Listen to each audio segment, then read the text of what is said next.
El susurro de los cerros.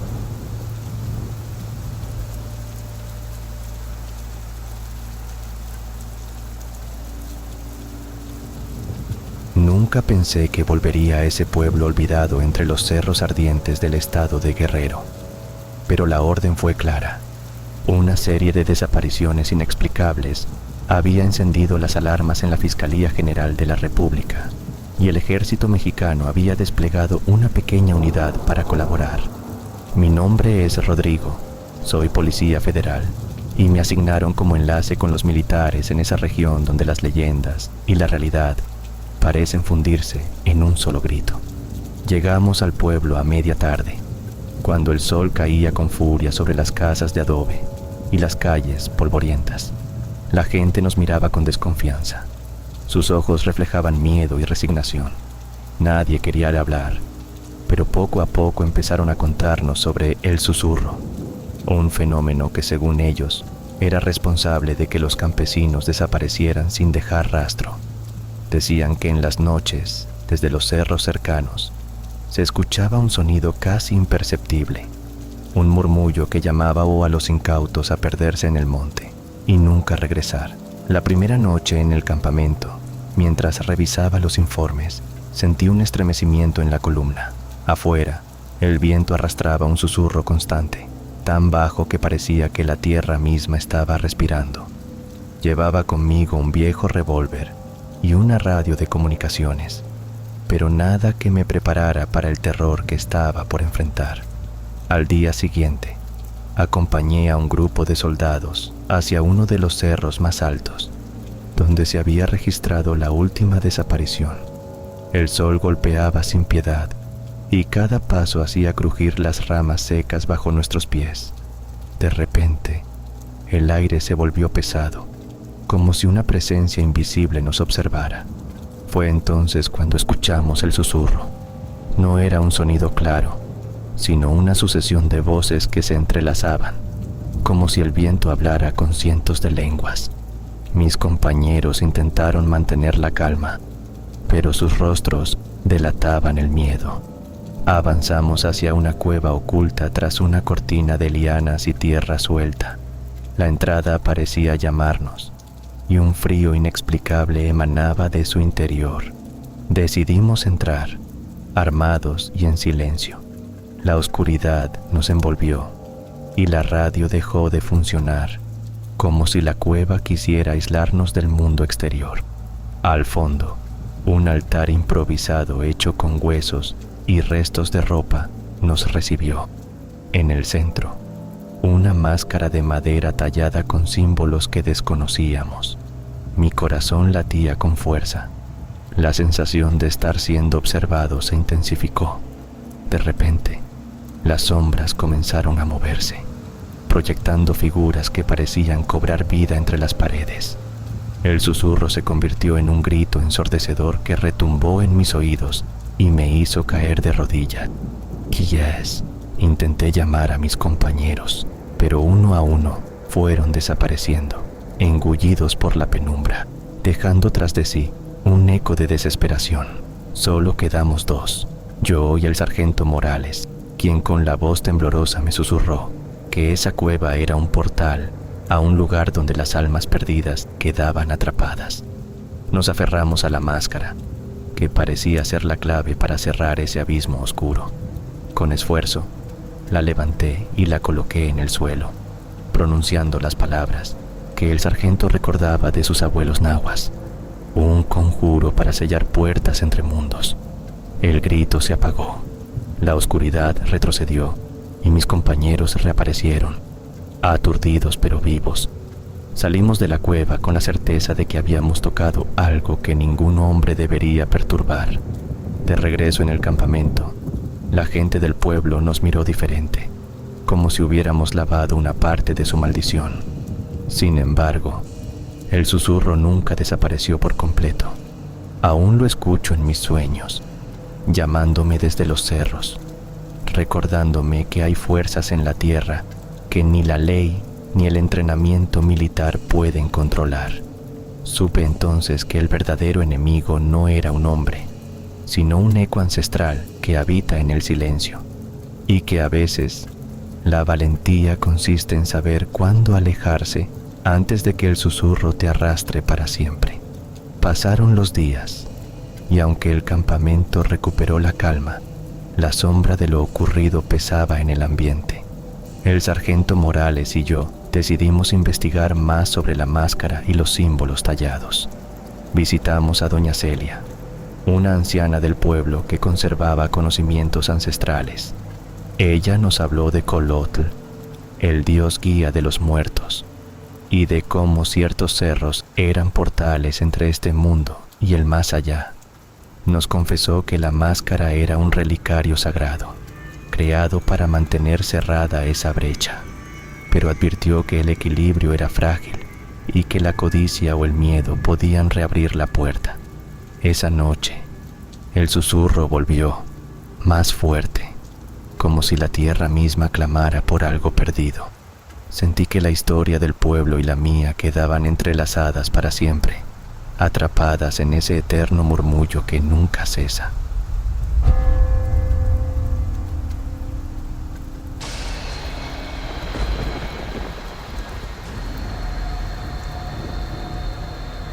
Guardianes en la frontera del olvido.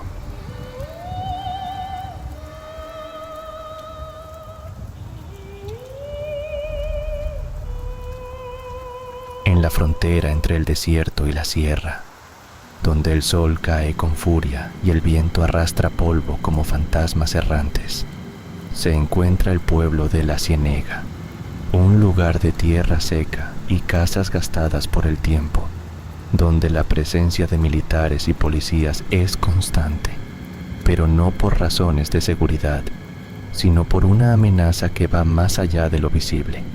Desde hace años, el pueblo vive bajo una tensión que no se explica con los delitos comunes.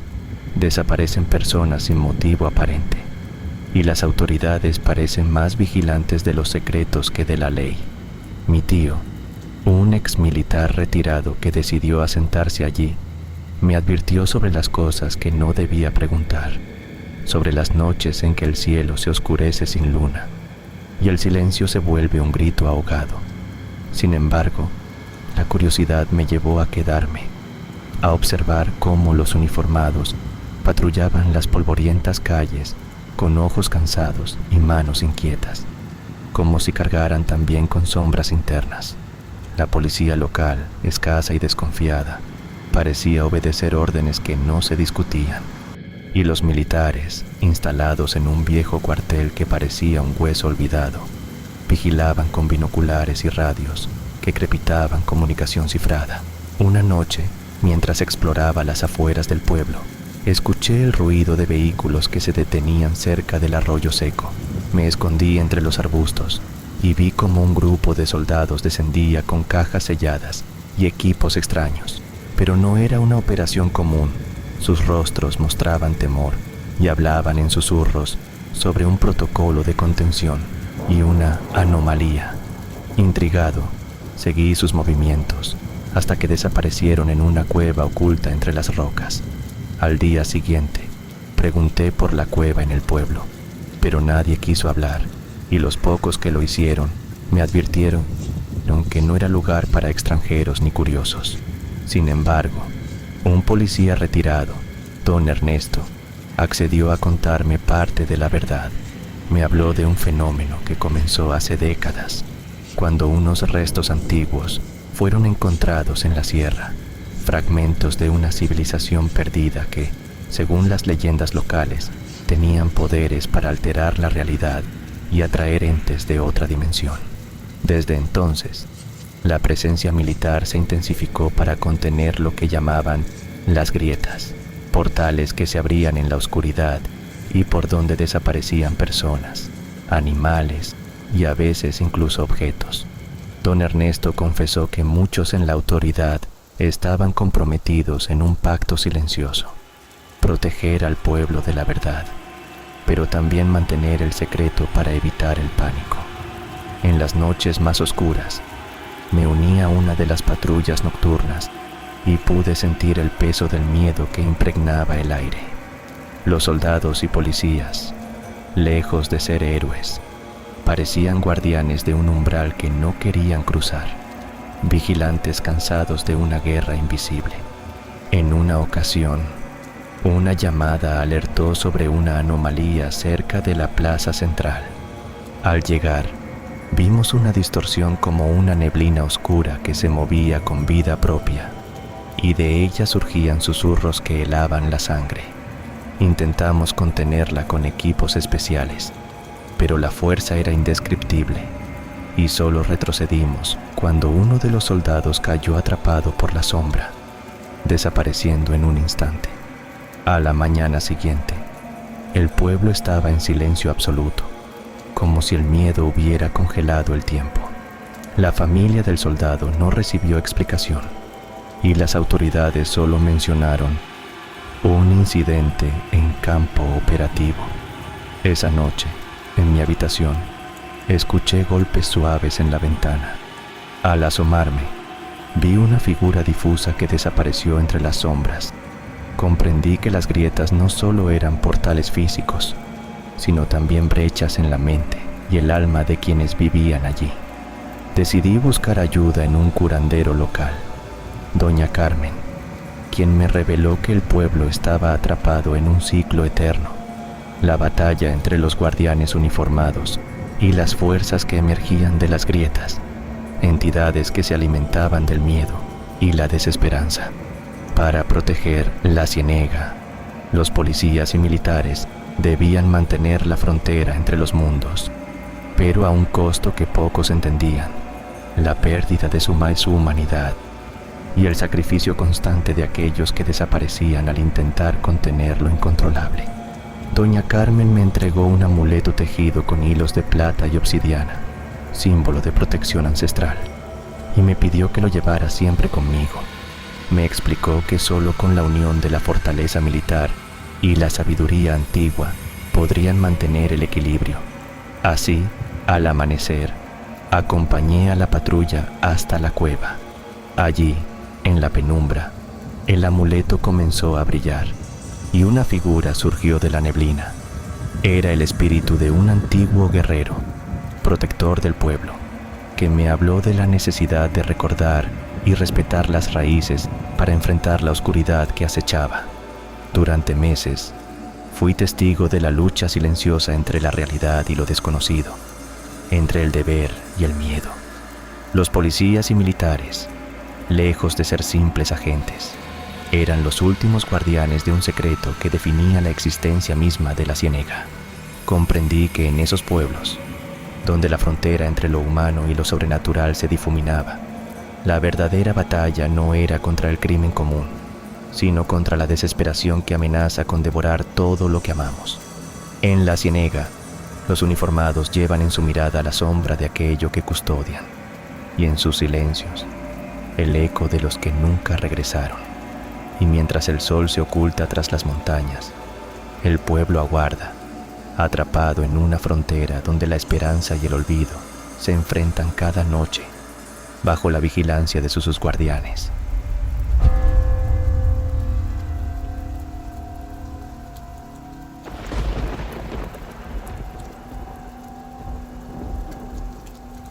Eco en el pueblo caído.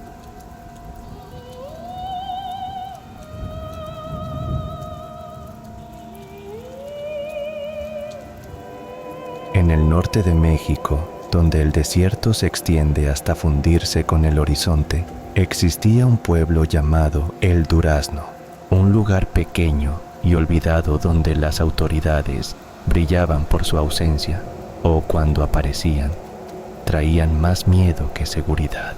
La presencia de policías y militares no era garantía de paz, sino un recordatorio constante de la tensión que se respiraba en el aire, una mezcla de desconfianza, violencia latente y secretos enterrados bajo la tierra reseca. Aquel verano, la llegada de una nueva patrulla militar prometía orden, pero pronto se convirtió en un capítulo más de un ciclo interminable de control y resistencia. Julián, un joven maestro que había retornado al pueblo tras años de estudios en la ciudad, observaba con inquietud cómo los soldados tomaban posiciones en la plaza central y las calles circundantes. No era la primera vez que el Durazno veía uniformes camuflados, pero esta vez algo era diferente. Los rumores hablaban de una operación encubierta contra grupos delictivos que supuestamente operaban desde las sombras del desierto. Las noches se cargaron de patrullas, luces que atravesaban el polvo y el sonido metálico de botas que marchaban al compás. Los habitantes, acostumbrados a callar para sobrevivir, empezaron a murmurar entre ellos sobre desapariciones, enfrentamientos y silencios impuestos. Julián intentaba mantener la calma en la escuela, pero sabía que sus alumnos llevaban el miedo en la piel y en la mirada. Una tarde, mientras caminaba hacia su casa, encontró a Martina, una anciana que había vivido toda su vida en El Durazno, sentada en la entrada de su pequeña vivienda de adobe. Ella le contó historias que parecían sacadas de otro tiempo, relatos sobre una guerra no declarada, pactos rotos y la presencia constante de una fuerza invisible que mantenía el pueblo en una especie de jaula. «No es solo la violencia que ves», le dijo con voz quebrada. «Es el miedo que se instala en el alma, la sombra que dejan las botas cuando se alejan». Al caer la noche, un estruendo sacudió el aire. Disparos lejanos y gritos ahogados rompieron la aparente calma. Los militares habían detenido a varios jóvenes bajo sospecha de colaborar con grupos ilegales. Entre ellos estaba Miguel, el hermano de Martina, un hombre que siempre había evitado problemas y trabajaba la tierra para mantener a su familia. Julián sintió que el pueblo se fracturaba, que la línea entre justicia y opresión se desdibujaba cada vez más. Decidió entonces buscar respuestas y se acercó a la base militar improvisada, un edificio sin ventanas donde las sombras parecían tener vida propia. Allí conoció al capitán Morales, un hombre endurecido por años de combate, que le habló con franqueza pero sin concesiones. «Estamos aquí para proteger, aunque a veces eso signifique decisiones difíciles. Este pueblo está en una encrucijada y no todos están dispuestos a pagar el precio de la libertad». Las palabras resonaron en Julián, quien entendió que la lucha no era solo contra enemigos visibles, sino contra una realidad compleja donde la línea entre el bien y el mal se multiplicaba en cada mirada. En una madrugada fría, Julián fue testigo de una escena que marcó su vida. Un grupo de policías y militares escoltaba a los jóvenes detenidos hacia un camión sin placas, mientras el pueblo dormía o fingía hacerlo. Entre ellos, Miguel miró a Julián con una mezcla de miedo y súplica que no pudo ignorar. Decidió entonces actuar, reuniendo a algunos vecinos para exigir justicia y transparencia. Pero la respuesta fue rápida y brutal. Amenazas, detenciones arbitrarias y la imposibilidad de encontrar a los desaparecidos. El Durazno se convirtió en un eco de voces calladas, de ausencias que retumbaban en cada rincón. Con la ayuda de un periodista local, Julián logró filtrar la verdad a medios nacionales, exponiendo las violaciones y abusos que la presencia armada había traído consigo. La presión creció y, lentamente, algunas familias recuperaron a sus hijos, aunque nunca del todo. El pueblo aprendió a convivir con la herida abierta, con la memoria de quienes no regresaron y con la certeza de que la paz impuesta desde afuera nunca sería verdadera. Julián continuó enseñando, sembrando en sus alumnos la semilla de la esperanza y la resistencia pacífica. Sabía que el cambio tardaría, que la sombra de la violencia no se disiparía de la noche a la mañana, pero también que la historia de El Durazno era la historia de muchos pueblos que luchaban por levantarse del polvo y el miedo. En cada rincón, en cada mirada, en cada silencio roto, quedaba el eco de un pueblo caído que aún soñaba con volar. Y así, entre susurros y miradas cómplices, El Durazno comenzó a tejer un futuro donde la dignidad resistía, firme y silenciosa.